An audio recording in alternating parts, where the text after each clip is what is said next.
अस्सलामुअलैकुम वरहमतुल्लाह। अलविदाई जुमा कब है? क्या ये जो कल जुमा आ रहा है ये अलविदाई जुमा है या फिर आइंदा जो जुमा होगा वो अलविदाई जुमा होगा? ईद जुमे को है या फिर हफ्ते वाले दिन है? जुमे को जो अलविदाई की नमाज पढ़ी जाती है वो हमने कल पढ़नी है या फिर आइंदा जुमे को हमने पढ़नी है?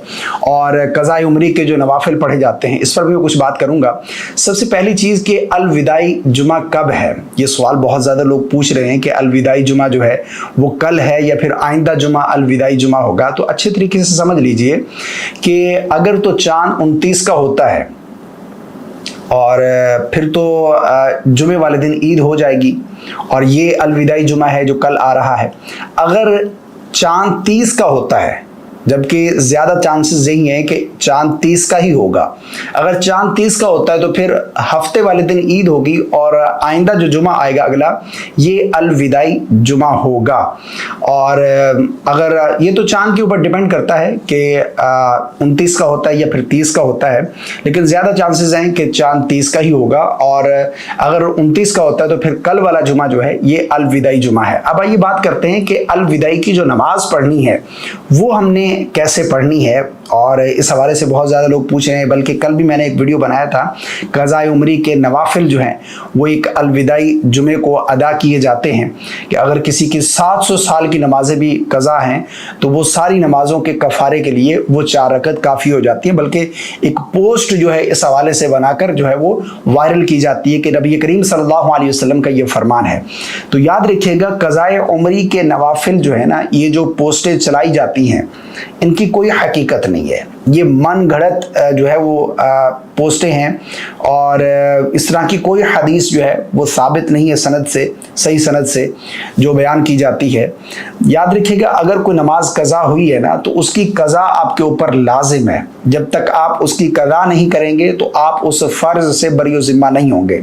अब बहुत सारे लोग ये भी करते हैं कि अलविदाई जुमे की कोई ख़ास फजीलत समझते हैं।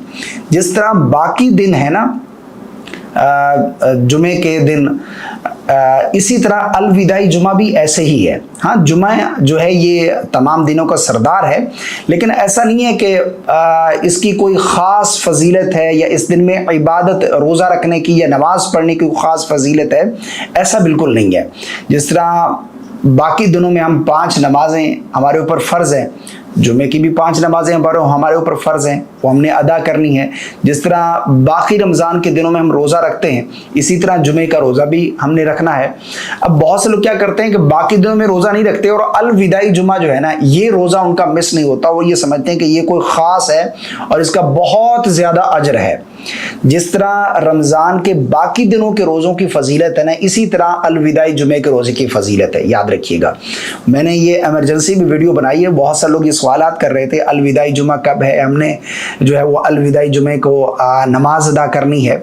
तो इस तरह की कोई नमाज नहीं है, एक तो पहली बात। और दूसरी बात ये है कि कोई अलविदाई जुमे की ख़ास फजीलत हदीस में हमें नहीं मिलती। ठीक है ना, ये लोगों ने बना रखी है कि ये अलविदाई जुमा है। हाँ, रमज़ान हमसे अलविदा हो रहा है, इस पर हमें जो है वो थोड़ा सा रोना चाहिए, गमगीन होना चाहिए कि रमज़ान जैसा बाबरकत महीना आया और हमने इससे कुछ हासिल ना किया, हम गफलत में रहे, गफलत में ये महीना गुजर गया। हमें इस पर थोड़ी तशवीश होनी चाहिए कि हज़रत जिब्राइल अलैहिस्सलाम ने जो बद्दुआ दी थी कि या रसूलल्लाह वो शख्स हलाक हो, बर्बाद हो जो रमज़ान पाए और अपनी बख्शिश ना करवा सके, अपनी मग़फ़िरत ना करवा सके।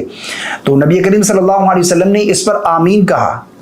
जिब्राइल ने बद्दुआ की और नबी करीम सल्लल्लाहु अलैहि वसल्लम आमीन कह रहे हैं कि वो शख्स बर्बाद हो जाए। तो हमें ये सोचना चाहिए कि हम इसमें कामयाब हुए हैं या नहीं।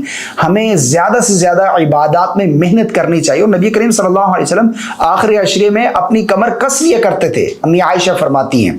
तो हमने इबादतों को बढ़ा देना है, ना कि हमने सिर्फ जुमे को ये टारगेट करना है कि अलविदाई जुमा हमारा टारगेट है, बस अलविदाई जुमे ही हमने जो है वो नमाज भी पढ़नी है और रोज़ा भी रखना है और इबादत में इसमें जो है वो कमर कसनी है। ऐसा बिल्कुल नहीं है, कोई ख़ास फजीलत अलविदाई की नहीं है। बहरहाल ये चांद के ऊपर डिपेंड करता है। अगर तो चांद 29 का होता है तो फिर कल वाला जुमा जो है वो अलविदाई जुमा होगा। अगर तो चांद 30 का होता है तो फिर आइंदा जुमा भी अल्लाह हमें नसीब फरमाएगा। और अल्लाह से हम यही दुआ करते हैं कि आइंदा जुमा भी अल्लाह हमें नसीब फरमाए। ماہ رمضان میں۔ السلام علیکم ورحمۃ اللہ۔